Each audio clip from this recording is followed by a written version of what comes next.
Welcome back, ladies, gentlemen, and NBs, and thank you for tuning back into St. Andrew TV, a cure for your Monday blues.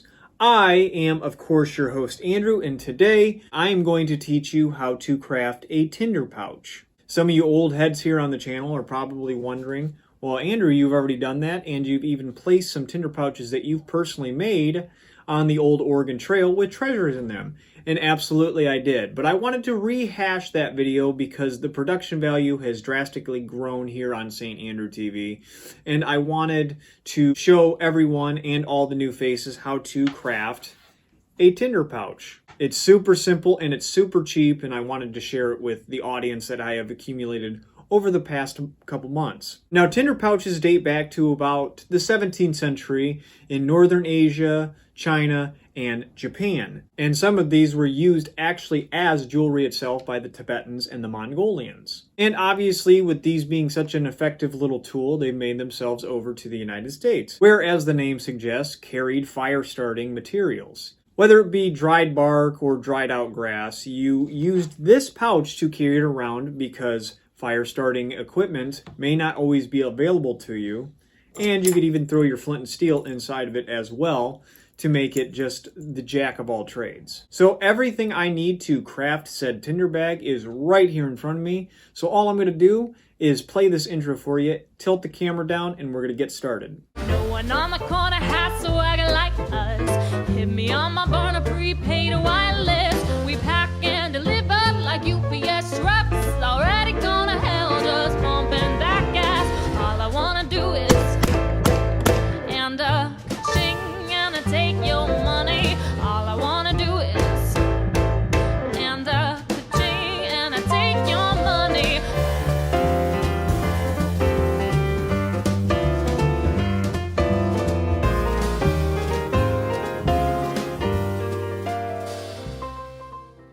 Okay, so this is everything we're going to need. We have our leather, and actually this is deer leather, and this is obviously leather from a cow. We have some scissors to cut said leather. We have our slide that we will attach to the drawstring, which is right here, after we get the holes cut and fish through to make that nice drawstring so you can push the slide up and close it.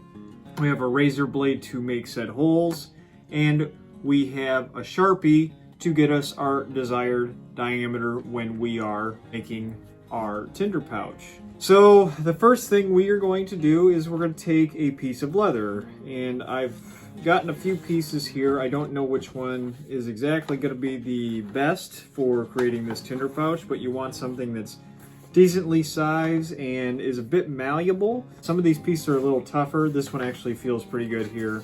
And the deer leather is very nice. I'm going to go with this piece here because it is nice and firm. It's black, so we will use black drawstring to match. And we can cut out a big piece in that middle there, and we can start crafting our Tinder pouch. So we have a big chunk in this middle here that we're going to cut out. And all I do with this is, since we won't be using the brown string, I usually just tie it around the Sharpie here.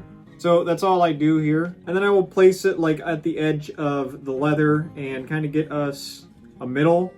So about right there. And this does not have to be perfect by any means because this is supposed to be a rugged, kind of old-timey look for your fire starting materials or whatever you're going to carry in this thing. It doesn't necessarily have to be that. But when we open up our Sharpie, we should have a nice centerpiece. And we're just going to start our circle, and I usually rotate it a little bit, and we're going to get a nice big circle here, just like that. You can probably see the circle. It's not perfect, but it was not expected to be at the start of this. And you're just going to take your scissors here, and you're just going to start cutting around the edges, and obviously we're going to cut towards the middle of the lines that we've drawn because they're kind of all over the place, but that is all right. And we are just going to cut.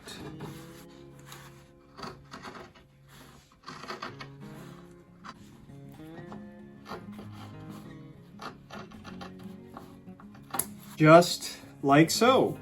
That is your Tinder pouch. Now we just have to add some cuts along the side and then we'll feed our drawstring through. So all we do is we are going to take a razor, like this one here, and find a starting point. And I usually just poke it through, and now you have an opening where you can feed your drawstring through. And that's all you do. I don't even necessarily make the opening all that big because you don't want it to rip through the side here. So yeah, that's usually all the bigger I make it, and it will adjust accordingly when you start feeding that drawstring through there. And then I will make another one right next to it, like so. That's where you're gonna pull your drawstring and it's gonna tighten the bag, and then the same thing's gonna happen, except a little bit further apart when it's around the sides like that. I don't love cutting on the outside on the nice leather. I like to go to the internals and cut from there because I'm afraid I will accidentally slip and slice and dice this really nice material that we're working with. I am, give or take, about 1/4 inch off the edge of our Tinder bag, and I'm actually gonna put a mark here with the Sharpie to let me know that that is our starting and our ending point, and then we are gonna work our way around the entire outside of the Tinder bag, giving ourselves nice little cuts. And I'm gonna go about every 2 inches or so, 2.5 inches, and make a dash with my straight razor. That's no more than 1/4 of an inch long. Like I said, all we're doing is feeding the drawstring through it, and that's gonna be it. About 1/4 inch off the edge, and like I said, 2.5, 2 inches in between each cut. So let's start up.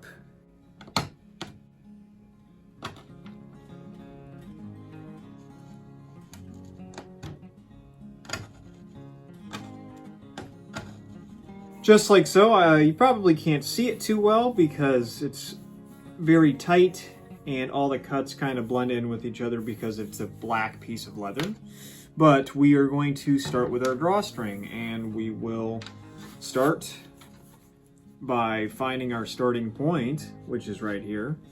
And we are going to feed our drawstring through the first hole, just like so. And I usually get it up to about half the string in, half the string out, and it will look something like this.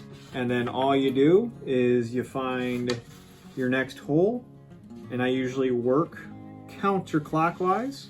Here is our next hole, and probably once you get the idea, I will speed this up so you don't have to watch me go through this task over and over again. But just like that, keep it nice and tight to your piece of leather, and then do the same thing to the outside. So there's our next hole, and you just feed the string through that one as well. Bang! Bang! Right now I'm just grabbing more string because I think I'm gonna run out, which is no big deal because that is exactly what this bag was designed to do. Or pouch, whatever you'd like to call it. I sound like Bob Ross with Bushcraft. Nice and easy, nice and cordial. There are no mistakes. Just happy errors.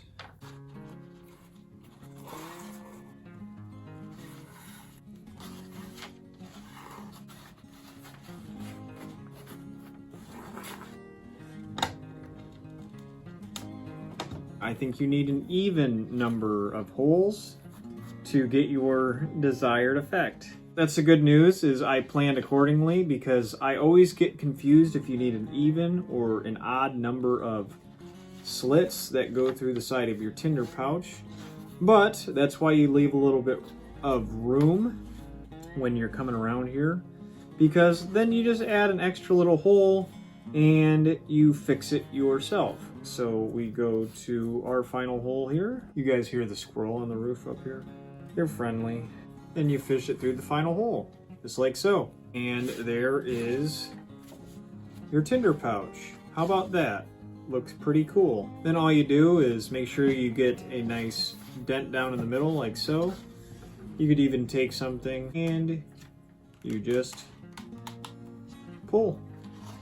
Be gentle with it the first time because it's going to start forming its shape when you pull this the first time. And there you have it. There's a Tinder pouch. And when you want to open it back up, you just pull all the sides. And like I said, the leather is still pretty tough, pretty coarse. So you might have to work with it a little bit like I'm doing right now. I usually put like golf balls or maybe a baseball in it, tighten it up, and kind of beat it a little bit so the leather is nice and workable.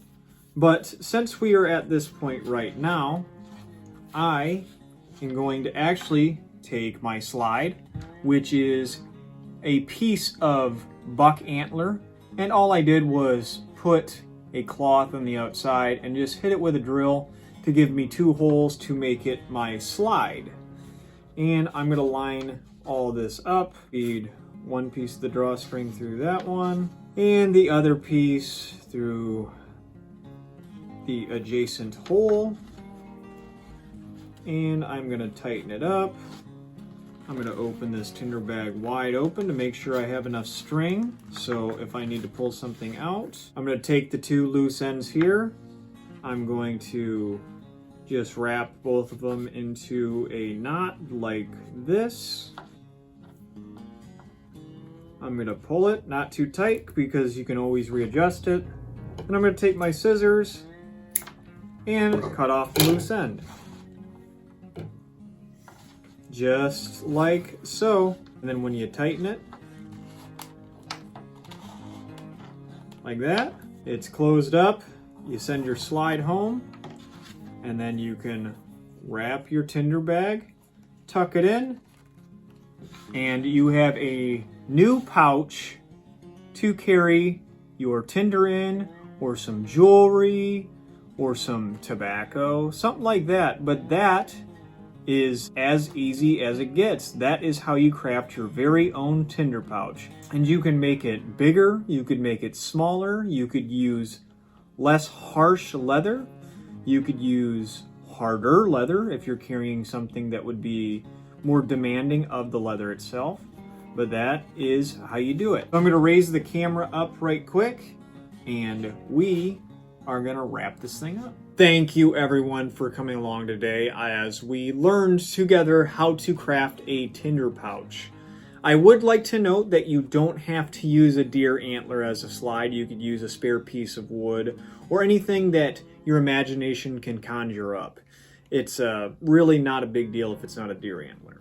I appreciate you guys getting this far into the video, and I hope you guys learned something today, but if not, I hope I refreshed your memory. And feel free to like the video if you've liked it, and comment telling me what I should do next, or what you liked about the video. Thank you to everyone who has subscribed as of late. It really does warm my heart. But for those of you who have come across this video, and maybe this is the first time you've seen me, maybe the 10th time, or possibly the last time, depending on who you are, there's a big red button that reads subscribe. Now, I can't tell you what to do, but I certainly would appreciate you hitting that thing, because you're a daisy if you do.